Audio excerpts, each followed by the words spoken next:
Hello, my all subscribers in my channel visitors. Here, Engineer Hari. This video is based on the resource material available at different website as well as government register site. For latest information, please visit government websites. ये video Bihar land special सर्वे के ऊपर में है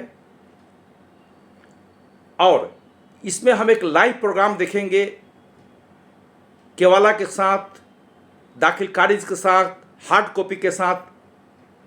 ये देखना चाहेंगे, आपको ये दिखाएंगे कि जो हमारे मंत्रीगण, चाहे संजय सरावगी जी हो या मुख्यमंत्री नीतीश कुमार हो, जो एयर कंडीशन कमरों में बैठकर जो जुमले वाले बयानबाजी करते हैं, वह एक्चुअली प्रैक्टिकल हकीकत किस तरह से ज़मीन पर काम हो रही है और किस तरह उन्होंने जब जमाबंदी को डिजिटलाइज किया तो बिहार के रैयतों के साथ किस तरह से छलावा हुई और किस तरह से ये बेकार काम उन्होंने किया, और इस सभी चीज़ों को हम इस वीडियो में देखेंगे एक एक करके।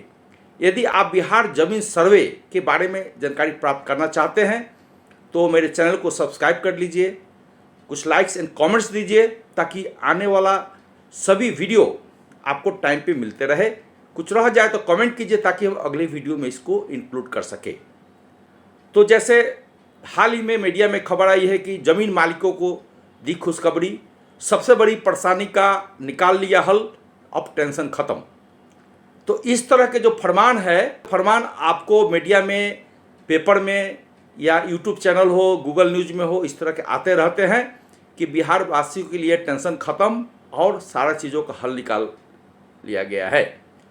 इस तरह के हमेशा फरमान मीडिया में जारी होते रहते हैं, इस तरह के जुमलेबाजी मीडिया में जारी होते रहते हैं, लेकिन ज़मीनी हकीकत से ऊपर वालों को कोई लेना देना नहीं है और रैयतों की परेशानी जस के तस बनी हुई है। मैं बता दूं कि सिर्फ 5 महीने रह गए हैं बिहार विधानसभा चुनाव के। सभी अधिकारी, मंत्री से लेकर के सभी लोग अभी चुनाव के प्रिपरेशन में जुटे हुए हैं। आए दिन आप देख रहे हो कि हमारे जो मंत्री जी सरावगी जी है या दूसरे मंत्री हैं, वो सभी स्टेटों के दौरा कर अपना वोट बैंक बढ़ाने का काम कर रहे हैं और मीन टाइम रैयतों को खुश करने के लिए तरह तरह के फार्मूला पेश कर रहे हैं और तरह तरह के फरमानों की उद्घोषणा कर रहे हैं। अब सभी रैयतों को अच्छे से समझ में आ गया है कि फाइनली बिहार स्पेशल सर्वे में क्या होना है। अब मैं एक सिलसिलेवार ढंग से मैं आपको बताना चाहूँगा कि बिहार स्पेशल सर्वे में क्या क्या जुमलेबाजी हुई है और क्या प्रैक्टिकली हुई है। तो सबसे पहले बिहार स्पेशल सर्वे में पूर्व मंत्री, राजस्व मंत्री दिलीप जायसवाल ने घोषणा की थी कि रैयतों को अब चिंता करने की कोई ज़रूरत नहीं है, केवल एक कागज़ यानी केवल जमाबंदी दाखिल खारिज जो दिखाएंगे और अपना ज़मीन का सर्वे करा सकते हैं। उन्हें यह सब पता है, उन्हें सब पता था कि जो डिजिटल जमाबंदी है उसमें कितनी फर्जीवाड़ा की गई है। जो डिजिटल जमाबंदी हुई है उसमें करोड़ों की पैसे खर्च करने के बाद भी ये केवल मात्र नाम का ही रह गया है और उसमें लाखों रैयतों का जो विवरण है उसमें गलती पाई गई है। मंत्री जी ने कैसे डिक्लेयर कर दिया कि जो गलत जमाबंदी है, गलत डिजिटल जमाबंदी है, उसी के आधार पर सर्वे हो जाएंगे, जबकि उन्हें पता था कि इसमें ढेर सारी गलतियां हैं, लाखों रैयतों का नाम, खेसरा, रकबा छोड़ दिया गया है या उसमें गलती कर दी गई है। अब देखिए, दूसरा बाद में एक और फरमान आया कि रैयतों के लिए एक खुशखबरी, अब अमीन जो है रैयतों के घर घर जाएंगे और सरकार के पास 55 करोड़ से ज़्यादा रिकॉर्ड उपलब्ध है और सभी रैयतों को डॉक्यूमेंटेशन के लिए किसी अफसर से कांटेक्ट करने की जरूरत नहीं है। वो ऑनलाइन जा कर के बिहार भूमि सर्वे से अपने डॉक्यूमेंट्स डाउनलोड कर सकते हैं। लेकिन उन्हें ये पता नहीं है कि जो डॉक्यूमेंट्स है वो बिल्कुल वेरीफाइड डॉक्यूमेंट्स नहीं है। गवर्नमेंट ने खुद ही उसमें एक डिस्क्लेमर दे रखा है। जो भी आप दाखिल खारिज कोई पेपर लेंगे, ऑनलाइन निकालेंगे तो नीचे देखिएगा लिखा रहता है, लाल अक्षर से डिस्क्लेमर लिखा रहता है कि अगर इस कुछ गलती है तो राजस्व विभाग इसकी जिम्मेवारी नहीं है और ये जो है कोई भी कोर्ट केस के लिए मान्यता नहीं है। तो फिर उस दस्तावेज का क्या मीनिंग रहा जब आप गलत शर्त दस्तावेज अब अपलोड किए हुए हैं, उसकी कोई प्रामाणिकता नहीं है। मीडिया में ये आवाज़ आई कि सरकार रैयतों के ज़मीन ले लेगी जिनके पास पूरे कागजात नहीं है, और इसका काफ़ी क्रिटिसाइज हुए थे। फिर सरकार ने कहा कि नहीं, रैयतों के ज़मीन सरकार नहीं लेगी, वो तो प्रायोरिटी दे रही है अपने ज़मीन का, सरकारी ज़मीन का वो खोज रही है कि कितने एकड़ ज़मीन जो है आपका जो फर्जीवाड़ा हुए हैं, भूमाफियाओं ने अपने नाम और दूसरे का नाम रजिस्ट्री करा लिया है, हम तो उस ज़मीन को खोज रहे हैं। और रैयतों का कोई भी ज़मीन वापस नहीं ली जाएगी, भले उनके पास कागज हो या नहीं हो। यदि उनका दखल है तो उसमें स्वामित्व प्रूफ करने के लिए उन्हें पूरा मौका दिया जाएगा और सरकार ज़मीन नहीं लेगी। इस तरह की आवाज़ें आई थी। दिलीप जायसवाल के बाद में मंत्री संजय सरगुजा, उन्होंने 31 मार्च 25 तक जितने भी अंचल में डिजिटल जमाबंदी है, सभी राजस्व हल्का कर्मचारी को, अंचल अधिकारी को निर्देश दिए, समहर्ता को, कि हार्ड कॉपी से सबों का मिलान करके और हूबहू उसकी डिजिटल जमाबंदी में सुधार की जाए। क्या आपने सुना है कि किसी भी एक रैयत का जमाबंदी में सुधार हुआ है डिजिटल जमाबंदी में हार्ड कॉपी के साथ? वह हम एक एग्जाम्पल से देखेंगे कि सारे प्रस्ताव के बावजूद भी, सारे क्लेम के बावजूद भी कोई किसी तरह का सुधार नहीं हुआ है और किसी भी रैयतों को किसी तरह की कोई परेशानी का हल आज तक नहीं निकला है। जो सर्वे में जो देरी हो रही है, इसका मुख्य वजह ये भी है क्योंकि जब तक डिजिटल जमाबंदी खाता खतियान में जब तक सुधार नहीं होगी तो किस आधार पर डिजिटल सर्वे होंगे। राजस्व एवं भूमि सुधार विभाग के आंकड़े के अनुसार अभी भी 6 लाख से ज़्यादा दाखिल खारिज के मामले, जमाबंदी करेक्शन के मामले आपको सभी अंचल में पड़े हुए हैं और रैयत प्रतीक्षा कर रहा है कि मेरा कब तक ये सही होगा। अब सभी को देखते हुए भूमि सर्वेक्षण अभियान को सरकार ने इसकी प्रक्रिया दिसंबर 26 तक पूरा करने का लक्ष्य निर्धारित कर दिया है और इस क्रम में सभी रैयतों को प्रपत्र 2 स्वघोषणा और प्रपत्र 3 वंशावली भर करके 31 मार्च तो डेट की गई थी, वह डेट एज इट इज है। बट मंत्री संजय सरगुजा ने कहा है कि डेट तो वही है, लेकिन आप अपना वंशावली और स्वघोषणा प्रपत्र 2 ऑनलाइन या ऑफलाइन शिविर में जाकर के जमा कर सकते हैं। इसके लिए अंचल में सर्वे ऑफिस बने होते हैं, वहां जमा कर सकते हैं। उन्होंने ये भी कहा है कि मान लिया आपके पास 1 या 2 ही डॉक्यूमेंट्स है, तो कुछ भी डॉक्यूमेंट्स है तो वही भर करके आप दे दीजिए। तो ये तो पल्ला झाड़ने वाली बात हुई, क्योंकि मान लीजिए 1 या 2 डॉक्यूमेंट अगर आप जमा करते हैं तो सर्वे के समय बात तो वहीं की वहीं रह गई, क्यों?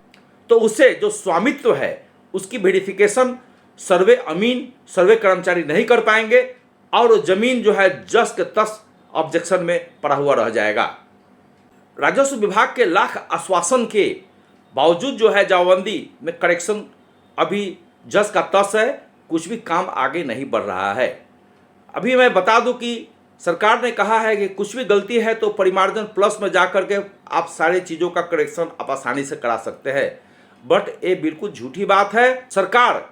सरकार ने जो एक गलती की है डिजिटल प्रणाली में, हार्ड कॉपी से डिजिटल प्रणाली में कन्वर्ट करने के लिए, तो गवर्नमेंट इसके जिम्मेदार है। रैयत क्यों अंचल ऑफिस जाए, रैयत क्यों परिमार्जन प्लस में जाकर के अप्लाई करे? गवर्नमेंट ने जब गलती की है तो खुद ही परिमार्जन प्लस में सारे काम करके रैयतों का डॉक्यूमेंट्स सही कराए, क्योंकि उसके लिए रैयत जो है उसको अच्छे खासे आपके रेवेन्यू पेमेंट करते हैं, तो ये सरकार का उत्तरदायी बनता है कि परिमार्जन प्लस में किसी तरह की जो गलतियां है वो खुद इसका सुधारे और रैयत को इसमें परेशान ना करे।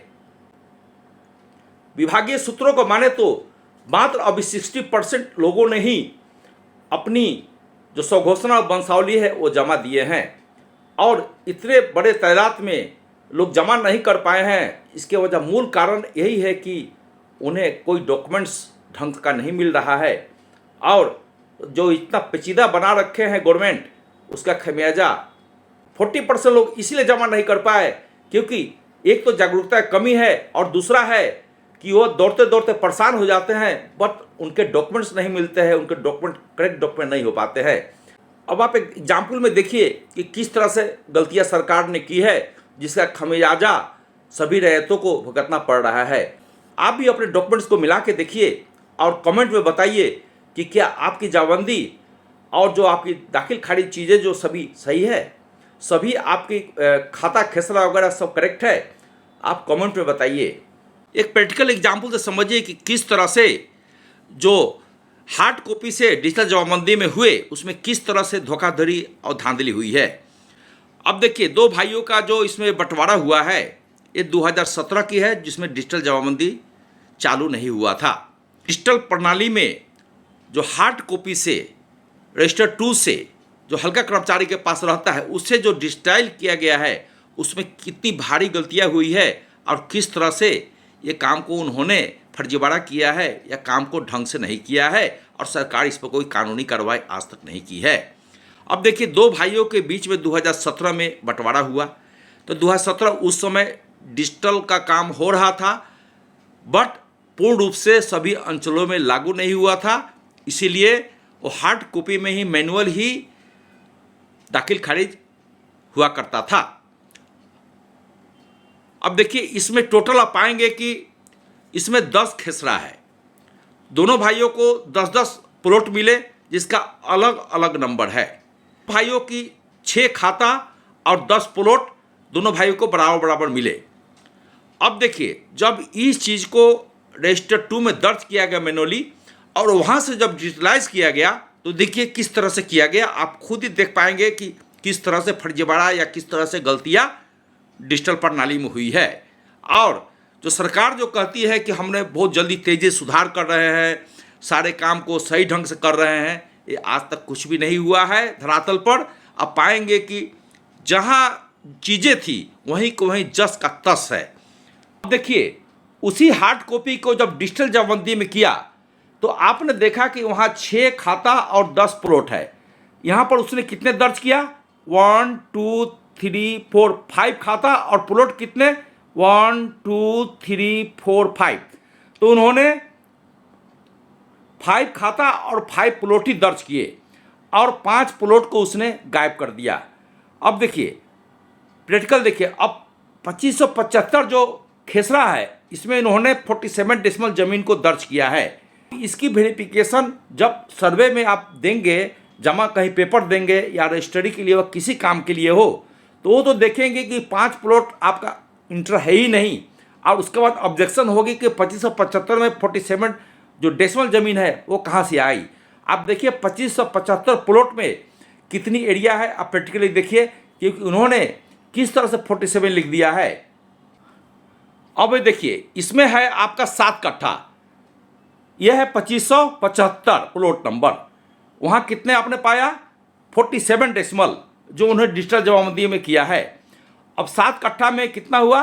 28 डेसिमल। 28 डेसिमल में 2 फरीक है तो कितना आया? अब आप देखिए 2575 में एक फरीक का 14 डेसिमल ज़मीन, दूसरे फरीक का 14 डेसिमल ज़मीन, लेकिन उन्होंने प्रैक्टिकली कितना रखा है ये आप देखिए। 2575 में इन्होंने 47 डेसिमल कहाँ से लाया? क्या वो अंधा था, उसे दिखाई नहीं पड़ा था कि 2575 में 2 आदमी का रजिस्ट्री है, 2 भाई का फरीक है, अलग जमाबंदी खुला हुआ है, तो 14 डेसिमल ही यहाँ दर्ज होना चाहिए था। और इसने केवल 5 प्लॉट को ही दर्ज किया और 5 प्लॉट वो कहाँ चला गया? अब इस तरह के कन्फ्यूजन में अब इस रैयत का कोई भी काम नहीं हो पा रहा है, ना ही वो दाखिल खारिज का कुछ भी काम हो रहा है, ना ही और वहाँ पर जो आप सर्वे में ऑफिस में जाएंगे तो वहाँ पर भी कोई काम नहीं हो पा रहा है, क्योंकि यहाँ से 5 प्लॉट ही गायब है। और वो कहते हैं कि परिमार्जन प्लस में पहले करा लीजिए तब आगे आपकी काम बढ़ेगी। परिमार्जन प्लस का ये हाल है कि आपने मीडिया में देखा होगा, मैंने भी अपने चैनल के माध्यम से बताया होगा कि आशीष नाम का लड़का एक परिमार्जन प्लस में वह काम करने के लिए 60,000 रुपया हल्का कर्मचारी घूस लेते हुए रंगों हाथ पकड़ा गया था। और ये जब पकड़ा गया, जब आशीष ने जो विजिलेंस डिपार्टमेंट को कंप्लेंट डाली थी प्रूफ के साथ, ऑडियो रिकॉर्डिंग के साथ, मिला था जाकर के रिटन कंप्लेंट डाली थी, पैरवी कराई थी, तब जो है उसके जो विजिलेंस डिपार्टमेंट है बिहार सरकार के, उन्होंने तैयार हुआ पकड़ने के लिए और गिरफ्तार किया, क्योंकि परिमार्जन प्लस में करेक्शन के लिए 60,000 रुपये घूस ले रहा था, जबकि बेचारे का सारे चीज़ें डॉक्यूमेंट सही था। ये केवल सरकारी बाबू लोगों ने ही गलती किया था और उसका खमियाजा ना आशीष की तरह कितने लोगों को भुगतना पड़ रहा है, क्योंकि ये काम इतने आसान नहीं होते हैं, लोगों के पास उतने पैसे नहीं होते हैं, उतने पास टाइम नहीं होते हैं कि वो दौड़ दौड़ के जाए और पैसे दे अपने शुद्ध काम, सही काम को सही कराने के लिए।